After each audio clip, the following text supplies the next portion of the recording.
Porque nas hacks, obviamente, a gente vai estar falando do Nintendinho e vamos ter que começar um pouquinho mais acelerado no resto do Demolition, como eu falei com você. Bem, eu sou de uma época dos anos 80 que nossos heróis eram musculosos e enfrentavam bandidos, matavam pessoas e não eram vampiros que ficavam brilhando no escuro. Mas tudo bem. E de novo você pega no Código de Conduta. O Código de Conduta tem uma coisa contra vampiros? Não, né? Nem a favor. Então vamos lá. Então, sempre que me perguntam como fazer uma palestra de Nintendinho como eu faço um jogo, quando é que eu começo, como eu começo e eu tenho como evitar o assembly? Não, não tem. Então, como foi o NES Hacks em 2017? Bem, eu apresentei, como eu falei com você, a nova arquitetura do Pai NES, a separação que teve na parte do Lexical, em vários projetos, como o Lexical Pi, o NES Asm Pi, mostrei para eles como é que funcionava o Blender Brain, e alguns scripts, alguns hacks em cima do Python Lua Script Hacks, e o Prototype, que seria, na verdade, já essa ligação, num projeto chamado Wednesday, que fazia essa ligação com o Blender Brain. Então, tá, hora da revisão. Como foi a arquitetura? Bem, ainda continua inacabada, é um projeto que eu continuo fazendo só no meu horário extra, e a gente tem pouco tempo, mas o NESASM, eu separei ele basicamente seguindo a spec do NESASM C, então você tem um compilador que é muito próximo do NESASM C, mas totalmente feito em Python, está cheio de hacks no meio, o objetivo dele é só manter a compatibilidade, não ser um código tão bem feito, os testes garantem a compatibilidade que existem. O Lexical basicamente é uma biblioteca simples, só para poder fazer análise léxica, da maneira mais diminuta que eu precisava, não precisava de uma coisa tão avançada como um padrão IAC da vida ou coisa parecida. Estou fazendo um compilador em cima de uma linguagem de assembly. E basicamente esse era a primeira versão do Blender Brain. Por que Blender Brain? Porque tem um episódio do Futurama que o Blender aparece e mostra que o processador dele é o 6502, o mesmo processador do Nintendinho. E como você pode ver, basicamente eu estou ligando uma Raspberry Pi diretamente ao um processador equivalente ao 6502, enviando e recebendo instruções. Pô, não é mais fácil você emular? Mas não tem graça, gente, peraí. E aqui, na verdade, já era ele funcionando. Até agradecer, não sei se o Cifale, alguém viu o Cifale aí no evento, foi o Cifale que me ajudou no dia, que tipo, foi uma excelente assistente de palco. Você imagina o Cifale de assistente de palco, mas vamos lá. E fora isso, a gente apresentou também Python, mais Lua, mais emulators, tipo, tudo isso junto. Então, voltando para a missão de hoje, tá, vamos, o que a gente vai falar de hoje, né? Qual o objetivo de hoje? E, bem, vamos então começar definir nosso objetivo, nossa estratégia, metaprogramando o próprio título. O que a gente pode definir uma palestra? O que vocês entendem quando a gente está falando de NES Hacks? Será que a gente está falando de hacks feitos no Nintendo ou hacks feitos com o Nintendo? Então, vamos falar dos dois. Na verdade, a própria maneira em que as coisas feitas nos anos 80, como existia, tudo era muito limitado, o Nintendo em si, ele por si só, já é um hack, da maneira que ele é feito, da maneira que ele apresenta dados na tela. Então, basicamente, essa é a estrutura dele interna. O processador, apesar de ser todo mundo conhecer ele como 6502, ele é uma derivação chamada A Nintendo não queria pagar, obviamente, royalties para outras empresas, ele fez uma cópia em termos de especificação e fez o Ricoh A203.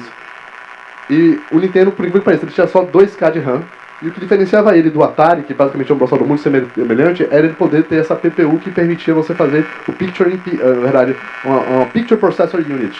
Ele conseguia dizer, ó, desenha tal sprite em tal ponto da tela, em vez de o próprio processador ter que ficar controlando o que ele iria desenhar.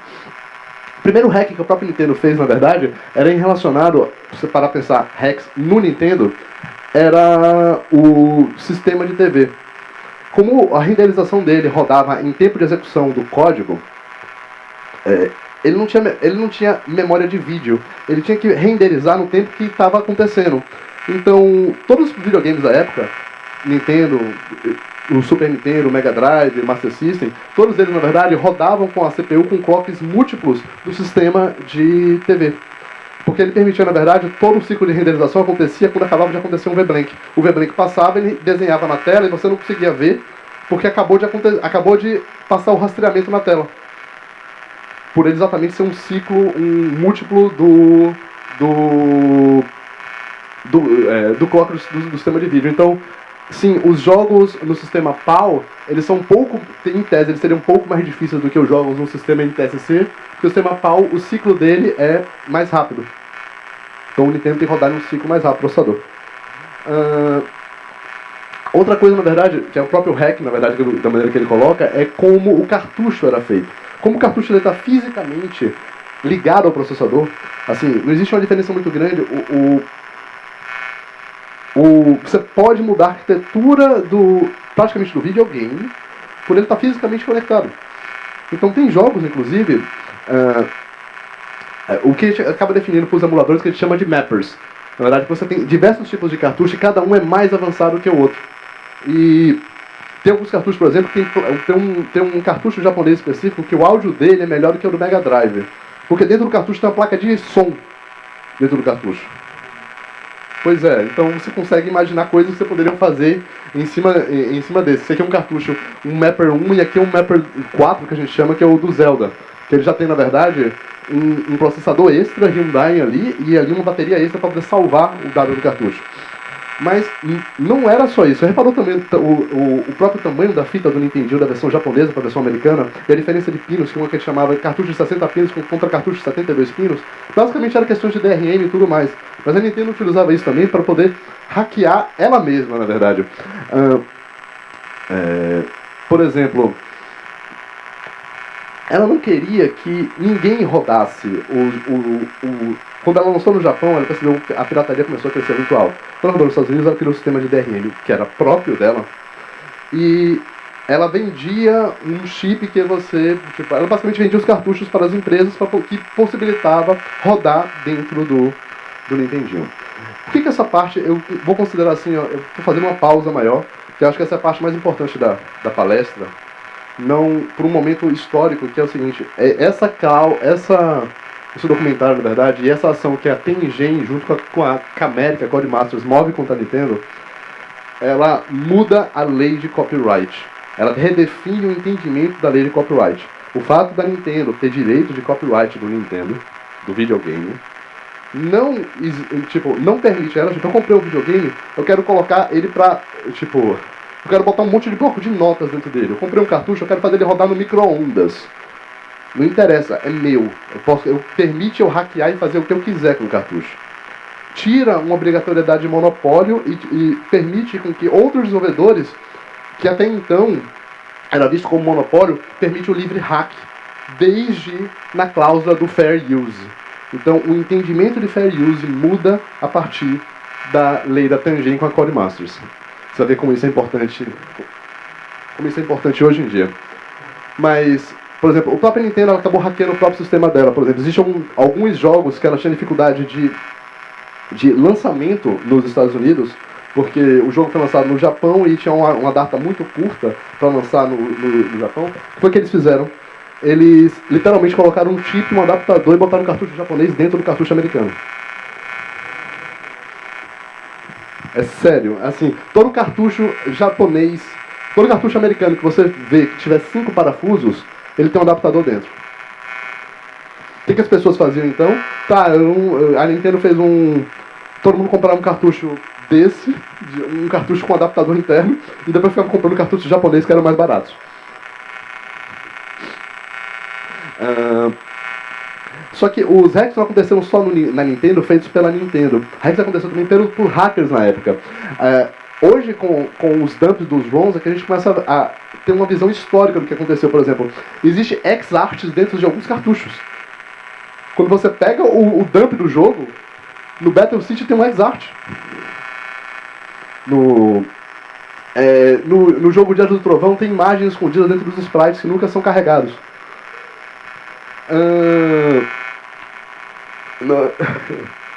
E alguns têm mensagens, certo? E outros têm uma coisa que ficou muito comum em alguns cartuchos japoneses chamado cursing. Sim, o desenvolvedor está xingando o gerente de projeto do jogo, no espaço que sobrou do cartucho, fazendo uma carta pessoal. E tem umas até que tem notas bem, assim, eu não posso falar que vai ter... Aí sim eu tô fora do código de conduta total. Mas como eu falei com você, que diferencia apesar de serem muito semelhantes no Nintendo e no Atari, o que diferencia basicamente é a PPU. Então, como funciona a PPU e acaba sendo um dos grandes hacks do Nintendinho? ela basicamente permite com que você defina o que é que... quais sprites estão rodando, e ela tem, por definições de name table e virtual scrolling, permite com que você faça uma coisa que era muito inédita na época. Pensa que até então todos os jogos que a gente via, poucos jogos de fliperama, o que diferenciou o Mario quando ele foi lançado? Que as pessoas, quando começavam a descrever o Mario, era um jogo que não cabia na tela, ele fazia scrolling. Isso era algo inovador para a época. Todo jogo, todo o painel, todo o canvas do jogo era uma única tela. No máximo, quando você passava, a tela toda apagava e ia carregar uma nova tela. Ninguém pensava, até se pensava, mas ninguém tinha feito o scrolling da maneira adequada. E o próprio hardware do Nintendo permitia fazer isso. Mas, ok, então... o que a gente está falando? De programar diretamente no metal, no hardware, actual programming. Coisas que foram interessantes para a época, vamos dizer o seguinte, que eles conseguiram fazer que foram além da conta, na verdade. Vou ter que carregar aqui, vamos torcer para que o YouTube funcione. Esse aqui, por exemplo, foi um hack que a primeira vez que foi visto... Luciano? Luciano? Tem aqui um... Juliano, na verdade. Tá nice. Deixa eu aqui. Deixar o celular perto fica mais fácil para poder compartilhar na internet. Através de color swap do palette shifting, essa imagem da chama que hoje pode parecer uma coisa absurda, isso na época era considerado o mais próximo de... como posso dizer... o efeito, na maneira que conseguiu chegar uma chama de uma maneira real, era impressionante para a época. Tipo, foi um breakground para a época. Deixa eu fechar aqui. Poxa. Tá. Opa, eu acabei pegando put slide, né? Ótimo.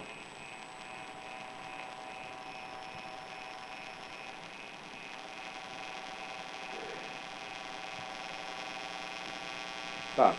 Bem, estamos na Python Brasil, nós estamos falando de Python ainda? Não estamos falando de Python. Então, tá. Como eu falei, você não tem como evitar assembly quando a gente está falando, então... Bem, pouco tempo, como é que seria um Hello World em assembly? Basicamente hoje, vamos tentar ser um pouquinho mais rápido, você tem algumas instruções básicas para poder ser definido no assembly, isso daí basicamente define a criar uma estrutura de um jogo em branco, né? Basicamente você define o mapper, a nome table e que tipo de sprites ou área de programação do jogo.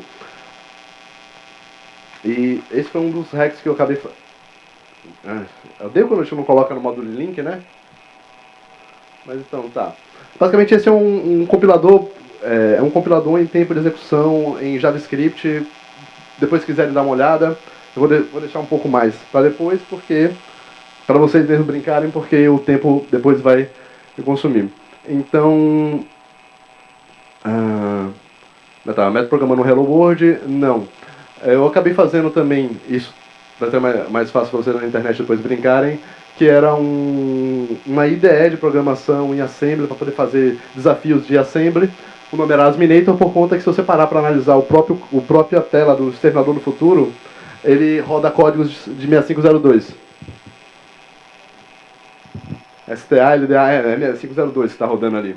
E, por incrível que pareça, é um algoritmo de sorte.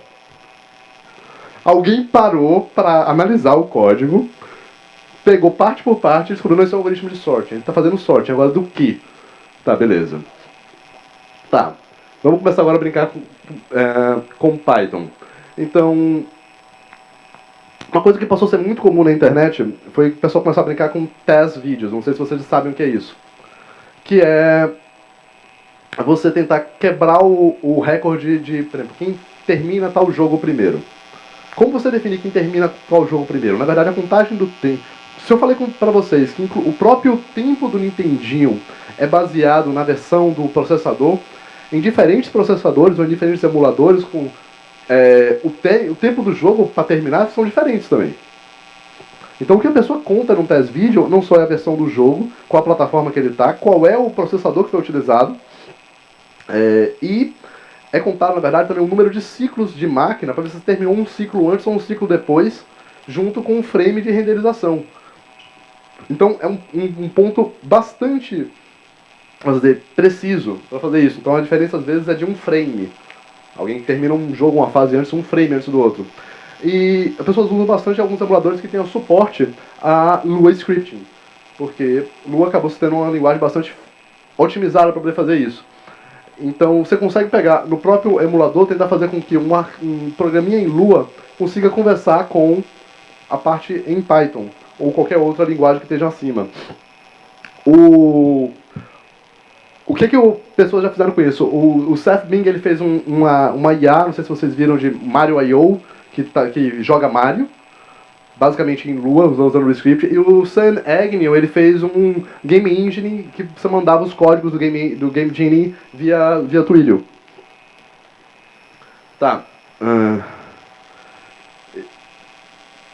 O que a gente pode fazer com isso daí? Basicamente eu fiz uma interface que consigo enviar comandos do lado do Python para o lado da interface Python que está mais baixo, capturando tudo que o emulador tá fazendo e passando para o Python. O que a gente pode fazer com isso? Tá, que a gente tem agora toda a interface que está recebendo. Bem, a gente pode mandar para o TensorFlow e tentar fazer NeuroEvolution disso. E aí eu e um colega meu, na verdade, eu tenho que dar muito crédito desse código para o Fabrício, que é parte do projeto dele de defesa do mestrado dele na Sorbonne. E vamos voltar agora. Lembra porque eu falei que... Lembra que eu falei que a parte mais importante era aquela parte? Tá, sabe esse repositório? Eu estava falando com o Fabrício agora de manhã, a gente acabou de saber que esse repositório tomou um takedown. Ele está fora do ar. Ele foi retirado do ar, o GitHub tirou esse repositório do ar, porque tinha algum código que algum representante, acredito eu, bem, não vou falar nomes, não gostou e simplesmente o repositório foi tirado do ar. Pois é. Mas, tá, a gente tinha uma versão mais antiga do repositório e vamos voltar para rodar. O que é, basicamente, é uma inteligência artificial feita para jogar contra. 4 minutos.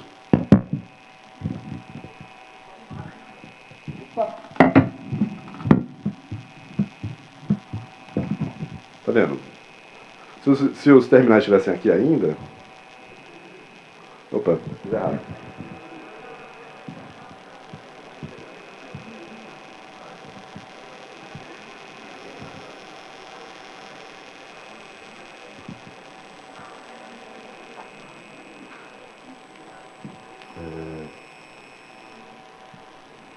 Caramba, tem um mouse aqui que é muito sensível.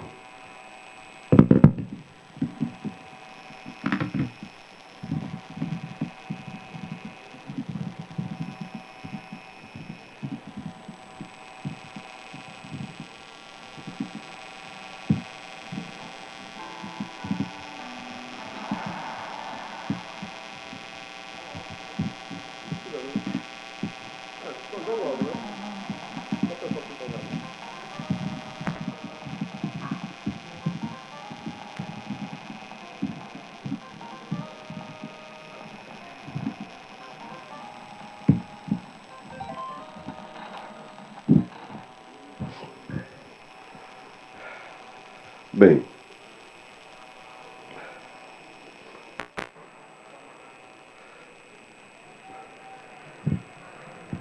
três minutos, gente.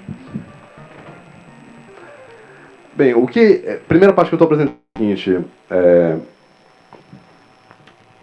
ele está utilizando o FCUX, ele está usando um script em Python e enviando, usando o script em Lua e enviando via socket para uma interface, para um leitor em Python que está conseguindo ler em tempo de execução e mandando para o TensorFlow.